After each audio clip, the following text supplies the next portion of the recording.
This is the most excited I've been for a Fortnite season in, well, probably, like I said, probably since Paradise.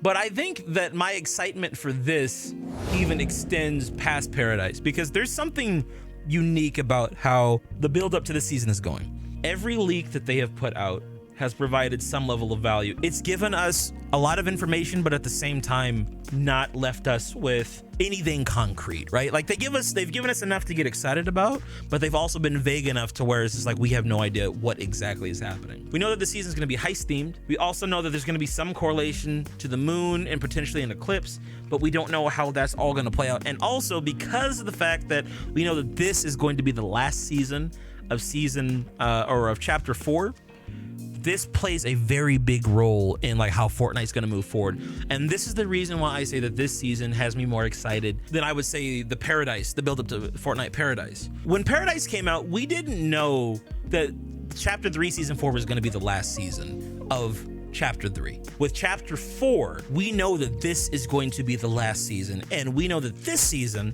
should have a live event. None of the other seasons this chapter have had a live event. There is a lot of pressure on the shoulders of this season. I think that the reason why season 3 was so mid, and it's not just my opinion, I've been looking at different people's opinions in the community, like Squatting Dog, I was talking about him earlier. He had an amazing podcast with his co-host talking about how he just did not enjoy this season. His co-host was crapping on it. Squatting Dog was crapping on it, bro. No pun intended. I think a lot of the Fortnite community has learned to keep their expectations relatively low, relatively contained, but at the same time, this is a make or break season. I think Epic knows this.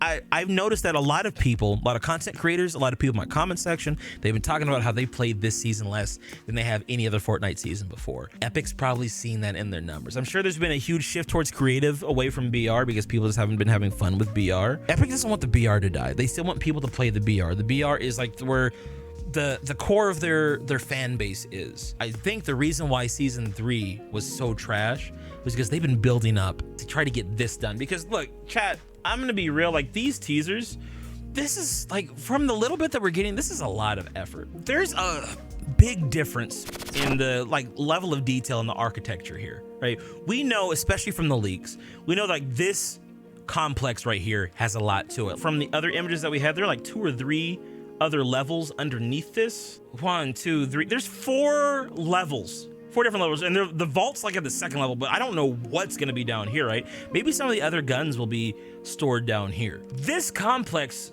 is insanely well detailed, well thought out, well designed. That's just one of them. I think there's gonna be like a total, from what's being rumored, there's gonna be like a total of 4.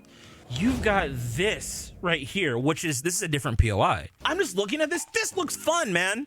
This looks more fun to fight in than the jungle biome. It looks like they really put a lot of thought and attention into this. This is why I'm saying I think this season is going to be the best season we've had so far. Because this is a heisted themed season, those heisted mechanics that they spent all that time making back in chapter 4 season 1, I think they're bringing that back. This skin right here, the gold-blooded ace, this is a clue for next season.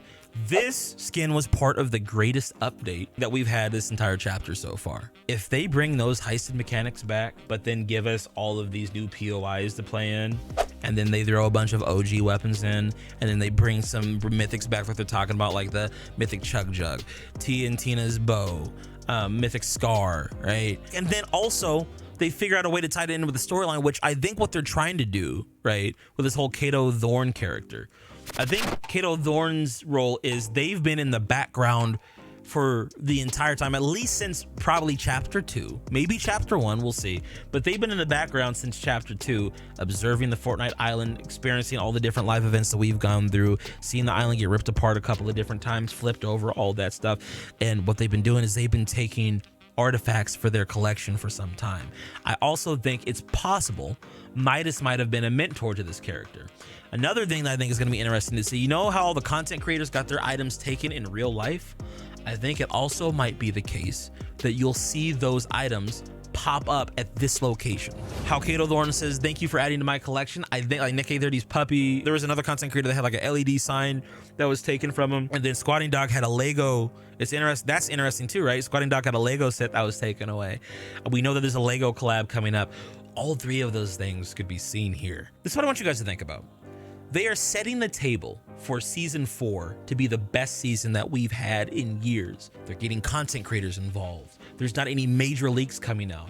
They're hinting at specific things. They're also giving us enough to chew on. Like, we know, for example, we know it's a heisted theme season. They know people love heisted theme seasons. They know that historically those have been some of the best seasons in Fortnite history. They're bringing that back. They're teasing Midas, who they know is a character we all want back. They gave us Dr. Sloan last season. Now Midas might be coming back.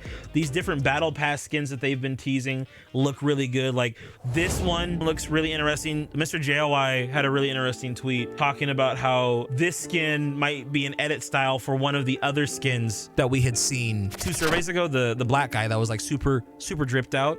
It might be him. Just teasing old weapons, teasing new items, also goofy ass stuff like this, right? Stuff that you would see in a spy movie. And hopefully this isn't everything, right? Even like I was talking about earlier, the skins. I think people like they're picking skins, or they're picking ideas that historically people enjoy, like a buff version of fish stick. I'm not gonna lie, like I probably won't rock that much, but I think that's cool. Everything is just being set up properly.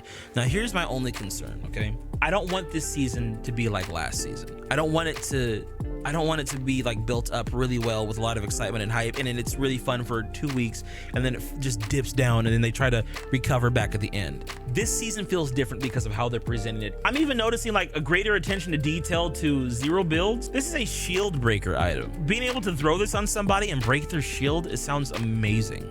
I mean, I don't know if this is just for overshield or if it just means like your shield in general, but this kind of, to me, I thought it was a stink grenade when I first saw it. Maybe those will get involved too, but like an item that breaks your shield, that's cool, man. That's gonna really shake up the zero build meta. Like, even if it's designed for like your normal shield, I'm pretty sure in zero builds it'll break your overshield. Just coming up with fun stuff that's goofy, that feels like Fortnite. You're not giving us too much, you're giving us just enough to get excited. This is setting up to be the best season in Fortnite that we've had in years, and I cannot wait until we play this, chat. I'm so excited. This season feels like it's bringing the community together in a way that I haven't seen in a very long time, and I honestly think, to me, that's the most exciting thing about it. Everybody's just getting excited, and you can feel the excitement in the community right now, and I love that. So